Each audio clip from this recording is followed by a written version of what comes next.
Hello friends, आज हम discuss करेंगे molecular chirality and asymmetric carbon के बारे में। देखिए, लास्ट वीडियो की बात करें तो उसमें हमने कायरलिटी के बारे में डिस्कस किया था। अब ऐसा ऑब्जेक्ट जो अपनी मिरर इमेज पर सुपर इम्पोज नहीं होता है उसको हम कायरल ऑब्जेक्ट कहते हैं।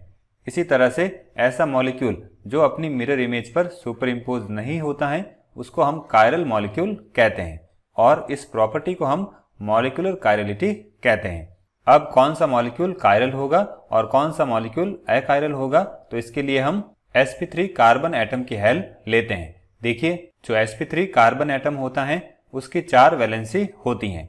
अगर इन चारों वैलेंसी से डिफरेंट टाइप के ग्रुप्स अटैच होते हैं तो उस केस में हम उस मॉलिक्यूल को कायरल कहेंगे और ये जो कार्बन है इसको हम कायरलिटी सेंटर कहेंगे।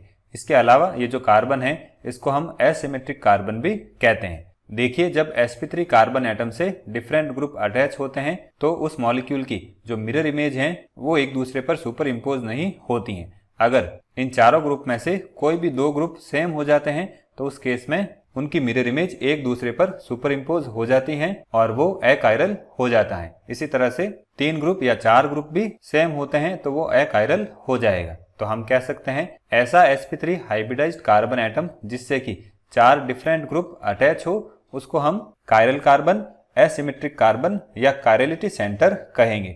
और इसी कायरल कार्बन की प्रेजेंस की वजह से जो मॉलिक्यूल होगा वो कायरल होगा और इस प्रॉपर्टी को हम मॉलिक्यूलर कायरलिटी कहेंगे।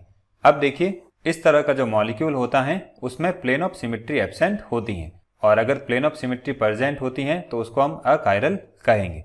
अब इस sp3 कार्बन एटम की बात करें तो उससे जो 4 ग्रुप्स अटैच होते हैं उनकी एक्चुअल पोजीशन क्या होती है। तो देखिए, जब हम इलेक्ट्रॉन डिफ्रैक्शन, एक्सरे डिफ्रैक्शन और स्पेक्ट्रोस्कोपिक स्टडीज करते हैं तो उससे हमें ये पता लगता है कि जो sp3 हाइब्रिडाइज्ड कार्बन एटम है उसकी जो 4 वैलेंसीज हैं वो एक रेगुलर टेट्राहेड्रन के 4 कॉर्नर्स पर होते हैं और जो कार्बन एटम है वो सेंटर में प्रेजेंट होता है।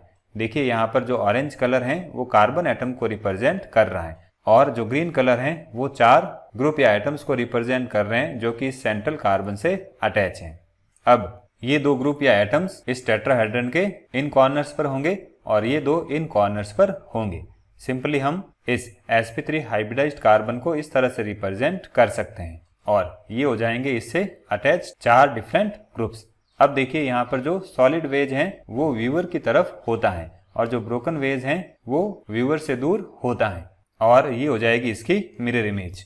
अब देखिए, अगर हम इसको इस पर सुपर इम्पोज करते हैं तो ये एक दूसरे को कवर नहीं करती हैं। तो इसका मीनिंग हुआ ये जो मॉलिक्यूल है वो कायरल होगा और इस प्रॉपर्टी को हम मॉलिक्यूलर कायरलिटी कहेंगे। अब देखिए, यहाँ पर जो 2 डायग्राम बनाए हैं इसको हम किसी भी तरह से रोटेट करें लेकिन वहां पर बॉन्ड ब्रेक नहीं होने चाहिए, तो ट्विस्ट या रोटेट करने पर जो भी रिप्रेजेंटेशन बनता है उसकी मिरर इमेज एक दूसरे पर सुपर इम्पोज नहीं होती है। तो इस तरह से ये एक कायरल मॉलिक्यूल हो जाएगा।